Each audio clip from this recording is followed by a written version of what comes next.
Hey, how are you guys doing today? So, a couple of things for today. Let's see. First off, examples of power and abuse that I have seen from the pulpit or from preachers. Um, first thing that comes to mind. I was when I was an intern at my church, not my current church, but in the past.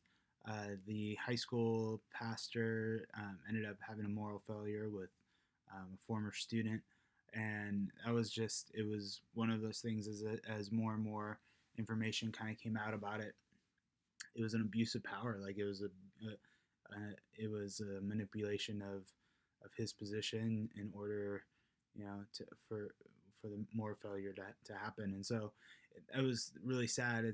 And that was something that has always stuck with me in making sure that never, ever, ever, ever happens. Another thing that I see oftentimes in um, very from preachers is the use of their political views and kind of the abuse that comes with that, and the persuasion of who the congregation needs to follow the political views of the preacher. And I had some great advice from my current pastor was to keep politics out of the pulpit.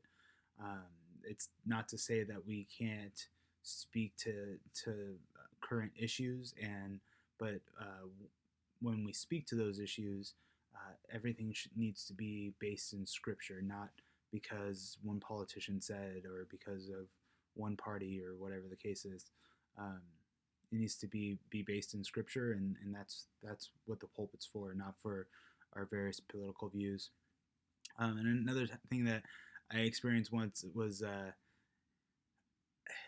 there's such power and there's such authority that come from us preaching and saying that this is what God has told me. And there was one time where I was with a group of pastors, and it was more of a charismatic group of pastors, and which is not what I grew up with. And they came up to me when it was this prophetic thing that they said, and they said it with the uh, kind of the intro to it of this is what God's told me, and told me a prophetic word. And um, it was one of those times where I knew what they were saying was wrong, and it wasn't who I was, and they were speaking to who I was, and it wasn't. And it made me think of, man, there's just so much power in and responsibility that we have as preachers to speak what God is saying to us, and people listen, and there's a trust that is there, and we need to be so very careful with that.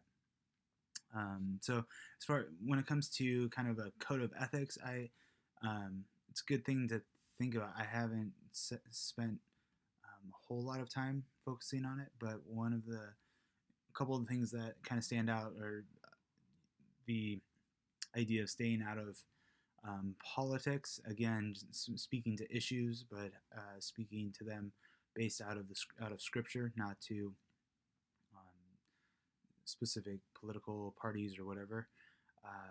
Another thing is that I am very adamant about letting everyone know especially when I'm meeting with someone of the opposite gender, of where I'm gonna be, and my wife knows what's going on, and my admin has my schedule and various things. I always meet in public or at my office during the day. Lots of safeguards that I want to put up to be above reproach in that area. Something that kind of, as we were looking through a lot of the plagiarism stuff and things like that, something that kind of stood out that I'm trying to still processing through is the idea of um, there's lots of sermons out on the internet, and we can purchase series and things like that. And I've done that, and I've submitted some of those to some of those websites and things like that.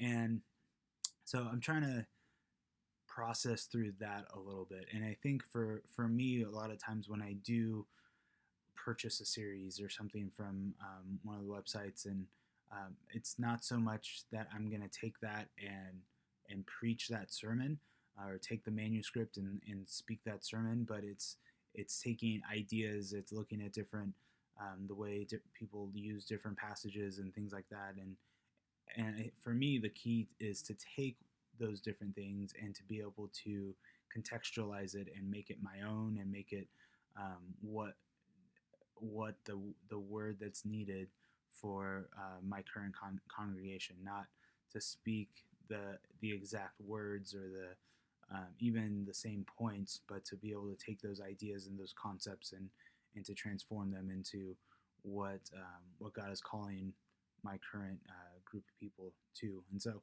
I don't know, it's just something that I'm still processing through and thinking through and looking at. But that's all I got for tonight, I think.